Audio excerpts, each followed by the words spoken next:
안녕하세요. 노무법인 길의 권하영 노무사입니다. 요양보호사를 위한 노동 상담을 위해 열린복지TV에 찾아왔습니다. 인사노무와 관련해 궁금한 사항이 있으시다면 사연 주시면 답변 드리도록 하겠습니다. 지난 영상에서 퇴직금의 기본 개념과 계산 방법을 살펴봤습니다. 이번 영상에서는 요양보호사분들이 자주 문의하시는 퇴직금 쟁점에 관해서 하나씩 살펴보겠습니다.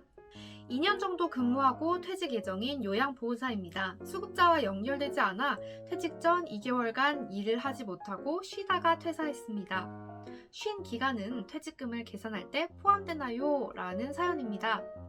수급자와의 관계라든지 코로나의 영향이라든지 사연자분처럼 잠깐씩 휴업을 하게 되신 분들이 계실 것 같습니다. 휴업기간이 있는 경우에 퇴직금은 평균 임금과 계속근로기간 모두에 영향을 미칠 수 있습니다. 사연자분의 경우에는 퇴직 직전 3개월 중 2달을 쉬셨다고 하니 퇴직금을 산정할 때 평균 임금과 계속근로기간 둘 다 영향을 미칠 수 있습니다. 평균 임금은 퇴직 이전 3개월의 임금 총액을 토대로 계산한다고 말씀을 드렸는데요. 이때 퇴직 이전 3개월에 휴업기간이 포함된다면 평균 임금의 계산 방법이 달라질 수 있습니다. 근로기준법 시행령 제2조는 평균 임금 계산에서 제외되는 기간을 명시하고 있습니다.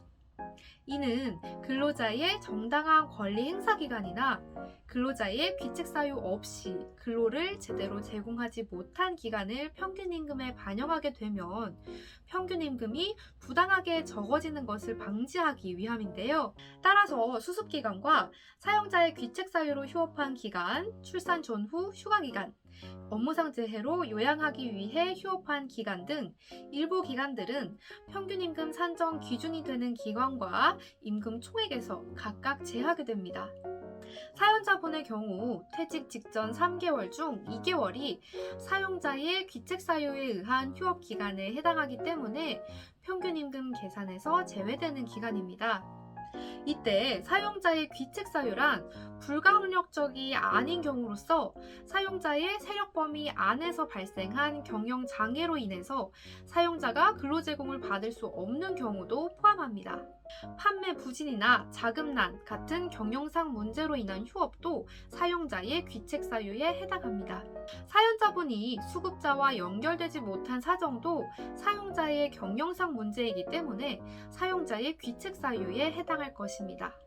따라서 평균 임금은 3개월의 임금 총액을 3개월의 일수로 나누는 것이 원칙이지만 사연자분의 경우 마지막 2개월은 평균 임금의 산정 기준이 되는 기관과 임금 총액에서 각각 제해야 하기 때문에 1개월의 임금 총액을 1개월의 일수로 나누어 평균 임금을 계산하게 됩니다. 그렇다면 일을 하지 않고 쉰 2개월은 계속근로기간에 포함이 될까요? 계속근로기간이란 회사에 적을 두고 있는 기간을 의미한다고 말씀드렸습니다. 근로계약을 체결하고 해지할 때까지의 총 재직 기간을 말하기 때문에 사용자의 귀책 사유로 인해서 휴업한 기간도 계속근로기간에 포함됩니다. 사연자분이 2개월간 일을 하지 않으셨다고 하더라도 계속근로기간에 2개월은 포함됩니다. 따라서 사연자분은 2개월을 제외한 1년 10개월분에 대한 퇴직금을 받으실 것이 아니라 2년에 대한 퇴직금을 받으실 수 있습니다. 다음 사연입니다. 제가 센터에서 일하는 방문요양보호사입니다. 근무는 2년 넘게 했지만 월 근무 시간이 60시간을 넘나듭니다. 저는 퇴직금을 받을 수 있나요? 근로자 퇴직급여 보장법 제4조에 의하면 4주간을 평균해서 1주 소정 근로 시간이 15시간 미만인 근로자는 퇴직금이 발생하지 않습니다. 즉 4주간의 근로 시간이 60시간 이상인 근로자에 한해서 퇴직금이 발생합니다.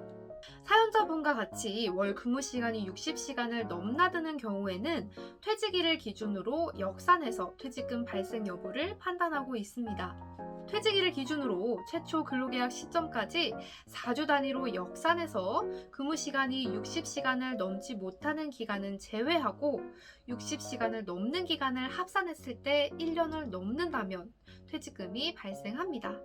사연자분도 퇴직 예정일로부터 4주 단위로 끊어서 60시간이 넘는 기간이 얼마나 되는지를 한번 계산해 보셔야 될 것 같습니다. 다음 사연입니다. 저는 방문 요양보호사입니다. A 기관에서 한 어르신을 모시면서 월 30시간 정도, B 기관에서 한 어르신을 모시면서 월 30시간 정도, 이렇게 총 월 60시간을 일하고 있습니다. 저도 퇴직금을 받을 수 있을까요? 어느 기관에서 받아야 하나요? 라고 문의 주셨습니다. 방금 4주 단위로 60시간을 넘게 근무해야 퇴직금이 발생한다고 설명을 드렸는데요. 60시간이라는 근무 시간은 한 기관에서 충족되어야 해당 기관에서 지급 의무가 발생합니다. 사연자분의 경우 각 기관에서 30시간씩 일하셨고 기관별로 근무 시간을 60시간을 채운 것이 아니기 때문에 어느 기관에서도 퇴직금이 발생하지 않습니다. 따라서 퇴직금을 받기는 어려우실 것 같습니다. 네, 지난 영상에 이어서 퇴직금에 관한 쟁점들을 살펴봤습니다. 이 외에도 퇴직금에 관해서 궁금하신 사항이 있으시거나 다른 인사노무와 관련해서 궁금증이 있으시다면 사연 보내주시면 답변 드리도록 하겠습니다. 감사합니다.